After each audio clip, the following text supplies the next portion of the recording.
Hello everybody, welcome back to the channel. I was initially supposed to be coming back for this one on the Leicester game, but I've had a few issues with my system with recording.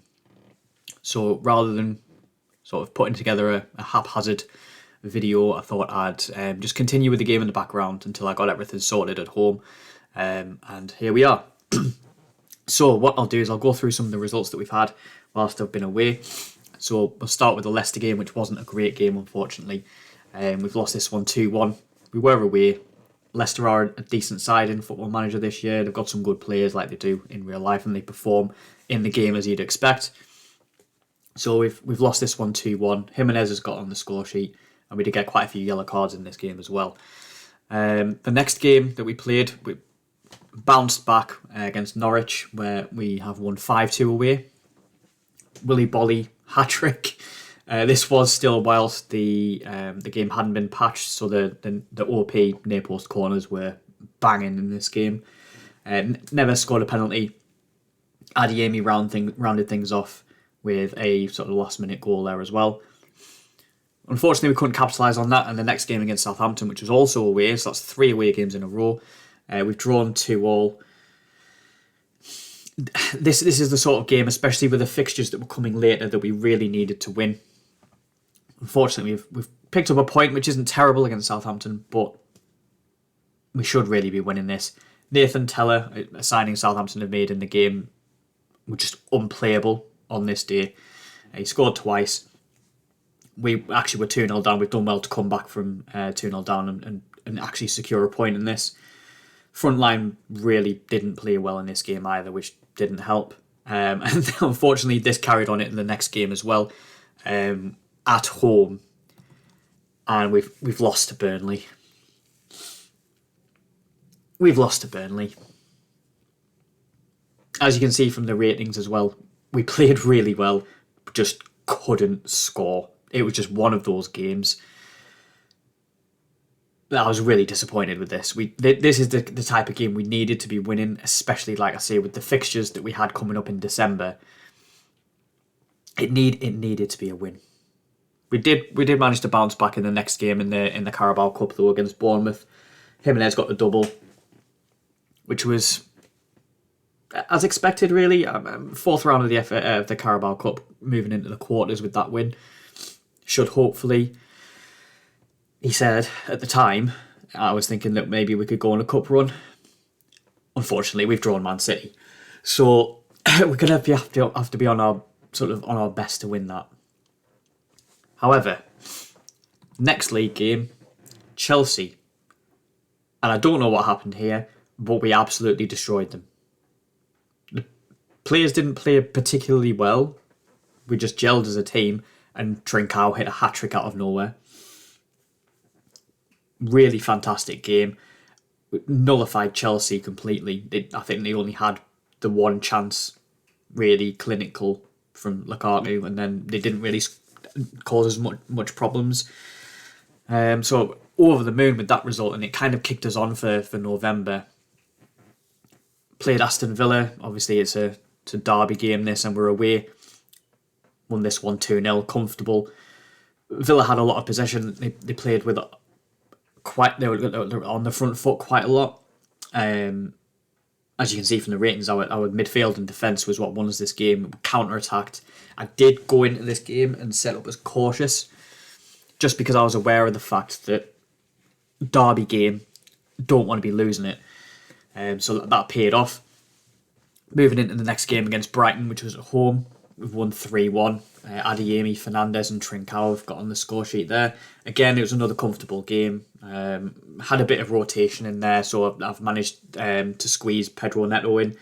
I've got Johnny on the bench as well. They're both coming back from injury. So just reintroducing them into the squad slowly and hopefully getting them some minutes. Had to start playing Max Kilman as well. He started kicking up a fuss because he wasn't getting the game time he expected. I'm not sure why he was expecting to be getting game time ahead of Cody and Bolly, but it's one of those things. So I've just put him in for a few games. He's done okay.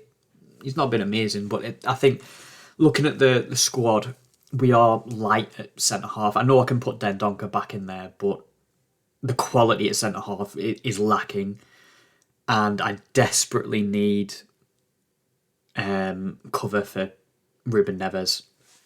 Even the board came to me and said it's an ideal position for us to try and strengthen because there's been some interest in him with the January transfer window approaching as well. So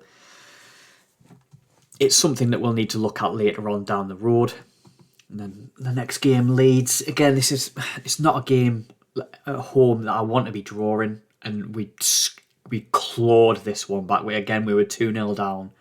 Adeyemi scored just after half time, and then it was a tap in from Harvey Elliott in the last minute.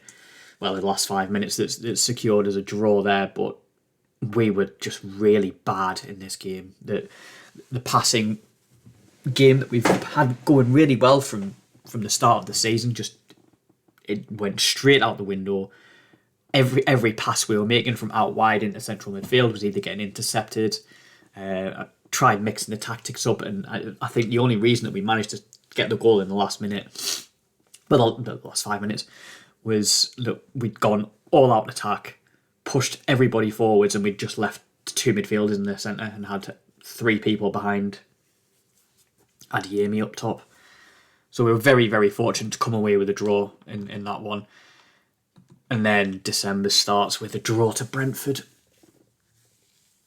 And if the season carries on going like this, I mean, we are doing okay. But these results, 2-2 draw against Leeds, 1-1 draw against Brentford, losing to Burnley, draw with Southampton, they're games that we should at least be picking points up in, especially the Burnley game.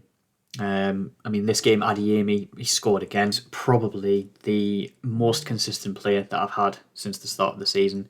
He is the sort of key man in the side. There's not many players in the team that are consistently putting out decent performances. I think that a big shout out needs to go to Nelson Semedo. Matinho, Neves, they're relatively consistent and sort of control the game from midfield really well. Adeyemi up front is just an absolute star. Everyone else is kind of up and down. The players that have brought in or come back from injury are still sort of between a 6.5 and a 6.7 really most games. But the most consistent, Semedo's just an absolute star, and Newcastle are sniffing around him, so I'm going to have to be really lucky to get through the window without any bids coming in for him. Quite a few players are sort of looking elsewhere and thinking they might want to jump ship to a bigger club. Willy Bolly's one, Semedo's another. This game against Brentford is the kind of game, like I say, that we should be winning. But then the next game, we've stolen it. Man City had a man sent off in the 23rd minute, and we couldn't break them down no matter what we did. Played really well. I mean, granted, we are playing against 10 men, but even Man City with 10 men is basically like playing a normal side with 11 men. They were fantastic. They kept the ball. We just went all out attack. From the moment they had a man sent off, I thought we might as well. Usually, first season against a side like City, it's a give me for them. So if we might as well lose 5-0 than 1-0. Just go for it. So we did, and it paid off. Trincao scored in the 90th minute, and then Adeyemi has rifled in a left-footed volley from the edge of the box to make it 2-1 in the 95th minute. I don't know where we'd be without Adeyemi, but I can't understate how important he is to this side, especially with these fixtures in December. If you look after the City game, we've got Spurs, Man United, Arsenal, Liverpool, and then we've got Man City in the quarter-final of the Carabao Cup as well. So this run of fixtures is really, really difficult. So that win against City has been imperative, and it's going to mean that the game against Everton on the 28th of December is going to be an absolute key game for us. Moving into the January transfer window, that could potentially be the difference between us bringing in some high-quality players and players really that are just going to be squad players. If we can get a decent run of form through those games, if we can definitely get a win against Everton, then if we can secure ourselves in that sort of European position between sort of 3rd and 7th, then we're looking at probably being able to bring in some players. Have made one signing already that's due to come in January. We'll go through that at the end of the games that we're going to go through today, which will be Spurs and Man United in a double header. Just because there's only 3 days between them, I thought I might as well make it a double header. I do still have some issues with the setup at home. So what I'll do is what I've been doing in every other video. I'll do a half-time report and a full-time report for each game, and then we can dissect that and see where we are with those 2 results in relation to the league position, and hopefully we can get 6 points. Not expecting that, but I'm hopeful. So let's, without further ado, get into the Spurs game and see if we can pick up some points in this one as a starter. Let's go! Well, it's half-time in the first game, and it's been a bit of a boring game so far. We've been on top of Spurs. I think we've limited them to one effort, really, that troubled Sarr. Comfortable save. We've had 5 shots on target, 10 shots in total. The possession is 50-50, but we're doing pretty well so far. But you can tell from the XG, we're way above Spurs, and we should really have capitalised on it. We had one opportunity. Adeyemi missed from about 3 yards out, and he's hit it straight at the keeper. But apart from that, it's been a decent showing so far. So fingers crossed we can pull it out of the bag in the second half, and hopefully we'll get a win. Let's go! We've only gone and done it. 1-0. And Neto's only come onto the pitch because Hwang got injured. He's come on.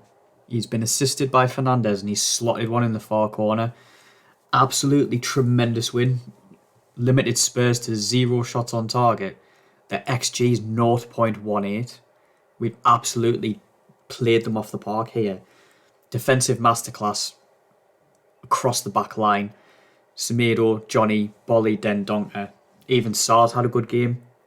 Absolutely fantastic performance. And that's a win against City and now a win against Spurs. We're charging up the table.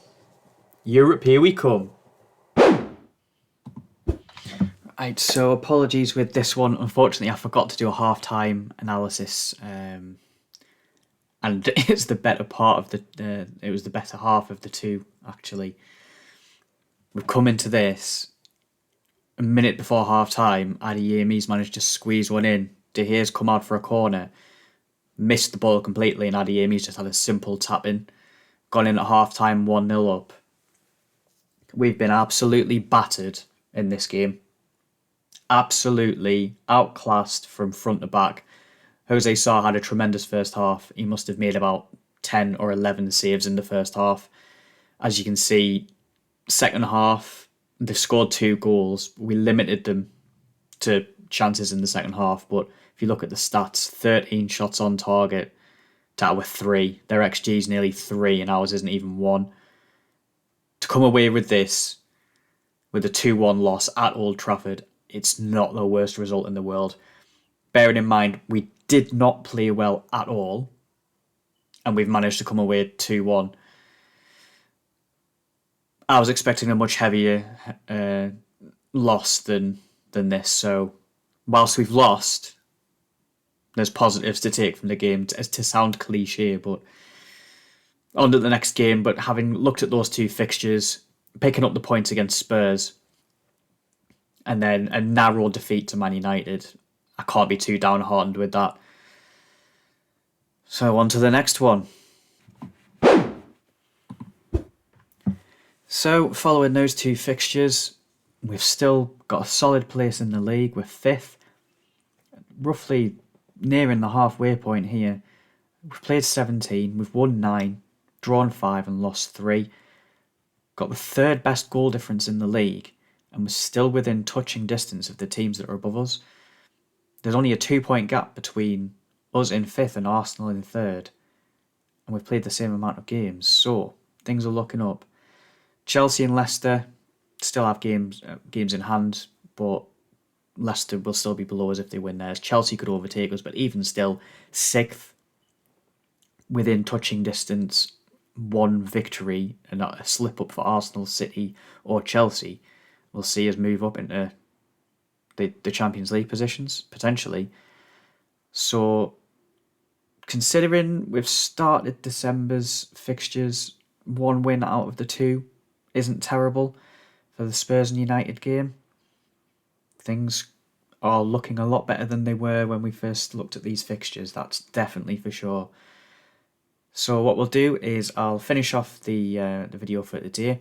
If you've got, again, any suggestions on players that I should sign in the January window, any tweaks to the tactics, or anything that you think could improve our form, or maybe get a bit more consistency out of the players, then that'll be greatly appreciated. And if you are new to the channel, if you could like and subscribe, that would be fantastic. Anybody else, if you can comment and interact with the video as well, that would be fantastic, and leave likes as well. Like I've said before, this is a new channel. It's something that's still relatively new to me, so I'm still finding my feet. And hopefully as the videos progress, the quality of them will improve. Obviously, once I get a better setup, get better equipment, obviously the video and audio will improve as well as time goes on. So thank you very much, and I'll see you in the next one. Ta-ra!